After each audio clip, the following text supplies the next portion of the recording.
ഇന്നത്തെ വീഡിയോയിൽ നാച്ചുറൽ ആയിട്ടുള്ള ഒരു ഹെയർ ഡൈ ആണ് തയ്യാറാക്കുന്നത്. ഇത് നമ്മൾ തയ്യാറാക്കി കഴിഞ്ഞാൽ ഉടനെ തന്നെ നമ്മുടെ മുടിയിൽ യൂസ് ചെയ്യാൻ പറ്റുന്ന അത്രയ്ക്കും ഇഫക്റ്റീവ് ആയിട്ടുള്ള ഒരു ഹെയർ ഡൈ ആണ്. നല്ല കട്ട കറുപ്പായിട്ട് തന്നെ നമ്മുടെ മുടി കിട്ടും. അതുമാത്രമല്ല ആ ഒരു കളറ് ഒരു മാസം വരെ നമ്മുടെ മുടിയിൽ നിൽക്കുന്നതാണ്. അതിനായിട്ട് ഒരു ടിപ്പും കൂടെ ഈ വീഡിയോയിൽ ഞാൻ കാണിക്കുന്നുണ്ട്. അപ്പോൾ വീഡിയോ സ്കിപ്പ് ചെയ്യാതെ കണ്ടു നോക്കാട്ടോ. ഇന്നത്തെ ഹെയർ ഡൈ തയ്യാറാക്കാനായിട്ട് ആദ്യം തന്നെ നമുക്ക് വേണ്ടത് ഒരു ഇരുമ്പിന്റെ ചട്ടിയാണ്. എപ്പോഴും നമ്മൾ ഹെയർ ഡൈ ഇരുമ്പിന്റെ ചട്ടിയിൽ തയ്യാറാക്കുന്നതാണ് നല്ലത്. എന്നിട്ട് 3 ടേബിൾ സ്പൂണോളം തേയിലപ്പൊടി ഇട്ട് കൊടുക്കാം. നമ്മൾ സാധാരണ ഏത് തേയിലപ്പൊടിയാണ് ഉപയോഗിക്കുന്നത് അത് തന്നെ എടുക്കാട്ടോ. ഇനി ഇതിലേക്ക് 10 ഗ്രാമ്പു ചേർക്കാം. ഇതും കൂടെ ചേർത്തിട്ട് നമുക്ക് മീഡിയം ഫ്ലെയിമിൽ വെച്ചിട്ട് നല്ലതുപോലെ ഇതൊന്ന് ചൂടാക്കി ഇതിന്റെ കളറെല്ലാം ഒന്ന് മാറ്റിയെടുക്കണം. 1-2 നരയെല്ലാം കാണുമ്പോൾ തന്നെ, അതായത് നര വന്ന് തുടങ്ങുമ്പോൾ തന്നെ ഇതേപോലെ കുറച്ച് തേയിലപ്പൊടിയും ഗ്രാമ്പുവും 1 ഗ്ലാസ് വെള്ളത്തിൽ നല്ലതുപോലെ തിളപ്പിച്ചിട്ട് ആ ഒരു വെള്ളം നമ്മുടെ മുടിയിൽ യൂസ് ചെയ്യുകയാണെങ്കിൽ മുടി നരയ്ക്കുന്നത് തടയുവാനായിട്ട് നമുക്ക് സാധിക്കുന്നതാണ്. അതേപോലെ മുടി നല്ലതുപോലെ വളരുവാനായിട്ടും ആ ഒരു ഹെയർ സിറം ഹെൽപ്പ് ചെയ്യും. ഇപ്പോൾ നമ്മൾ നല്ലതുപോലെ നരച്ച മുടിയിലേക്കുള്ള ഹെയർ ഡൈ ആണ് തയ്യാറാക്കുന്നത്. നമ്മളിത് കണ്ടിന്യൂസ് ആയിട്ട് ഇളക്കി കൊടുക്കണം. ഇപ്പോൾ നമ്മുടെ തേയിലപ്പൊടിയുടെയും അതേപോലെ തന്നെ ഗ്രാമ്പൂവിൻ്റെയും ഒക്കെ നല്ലൊരു സ്മെല്ല് വരുന്നുണ്ട്.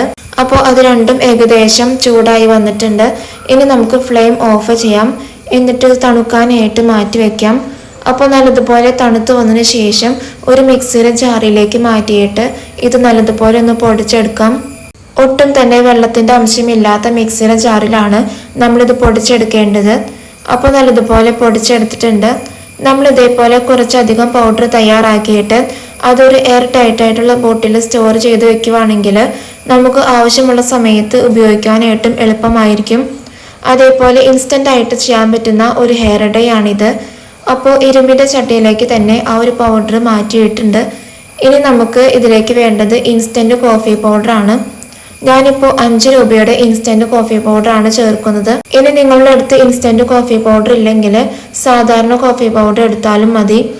എന്നിട്ട് 1/2 ഗ്ലാസ് വെള്ളം കുറച്ചായിട്ട് ഒഴിച്ചു കൊടുത്തിട്ട് ഒട്ടും തന്നെ കട്ടയില്ലാത്ത രീതിയിൽ നമുക്കിത് മിക്സ് ചെയ്തെടുക്കാം. അതിനുശേഷം ഇതൊന്ന് തിളപ്പിച്ചെടുക്കണം.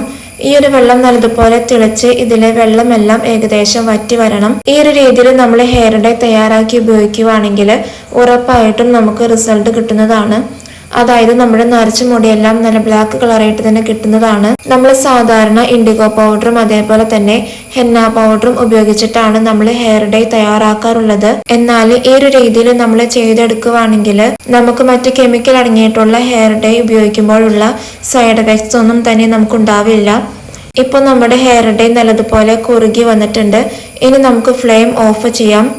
നമുക്കിപ്പോൾ കാണുമ്പോൾ തന്നെ മനസ്സിലാകും നല്ല ബ്ലാക്ക് കളറായിട്ട് തന്നെയാണ് ഇത് കിട്ടിയിട്ടുള്ളത്. അതേപോലെ നമ്മളിത് യൂസ് ചെയ്യുമ്പോഴും നമ്മുടെ മുടി നല്ലതുപോലെ കറുത്ത് കിട്ടുന്നതാണ്. ഇനി ഇതിലേക്ക് 2 ടേബിൾ സ്പൂണോളം നീലാമ്പരിപ്പൊടി ചേർത്തിട്ട് നന്നായിട്ട് മിക്സ് ആക്കി എടുക്കാം. പിന്നെ ഒരുപാട് പേർക്കുള്ള ഒരു കംപ്ലൈന്റ് ആണ്, അതായത് നാച്ചുറൽ ആയിട്ടുള്ള ഹെയർ ഡൈ നമ്മൾ യൂസ് ചെയ്യുമ്പോൾ മുടി ബ്ലാക്ക് കളറായിട്ട് കിട്ടുന്നില്ല എന്നുള്ളത്. എന്നാലും നമ്മൾ 2-3 പ്രാവശ്യം ഇതേപോലെ കണ്ടിന്യൂസ് ആയിട്ട് യൂസ് ചെയ്യുകയാണെങ്കിൽ നമ്മുടെ മുടിയെല്ലാം വളരെ നാച്ചുറൽ ആയിട്ടുള്ള രീതിയിൽ നമുക്ക് കറുപ്പിച്ചെടുക്കാനായിട്ട് സാധിക്കും. അപ്പോൾ നമ്മുടെ ഹെയർ ഡൈ നല്ലതുപോലെ തണുത്ത് സെറ്റായിട്ട് കിട്ടിയിട്ടുണ്ട്. ഇനി നമുക്കിത് മുടിയിൽ അപ്ലൈ ചെയ്യാം. ഒട്ടും തന്നെ എണ്ണമയം ഇല്ലാത്ത മുടിയിലാണ് നമ്മളിത് അപ്ലൈ ചെയ്യേണ്ടത്. അങ്ങനെ അപ്ലൈ ചെയ്തിട്ട് സാധാരണ വെള്ളത്തിൽ മുടി കഴുകാവുന്നതാണ്. അപ്പോൾ അപ്ലൈ ചെയ്തിട്ട് 2 മണിക്കൂറിന് ശേഷം നമുക്ക് സാധാരണ വെള്ളത്തിൽ തന്നെ മുടി കഴുകാവുന്നതാണ്. അപ്പോൾ ഇന്നത്തെ വീഡിയോ നിങ്ങൾക്ക് യൂസ്ഫുൾ ആയിട്ടുണ്ടെങ്കിൽ ഈ വീഡിയോ ഒന്ന് ലൈക്ക് ചെയ്യുക. അതോടൊപ്പം തന്നെ ഈ ചാനൽ ഒന്ന് സബ്സ്ക്രൈബും ചെയ്യുക. So thank you.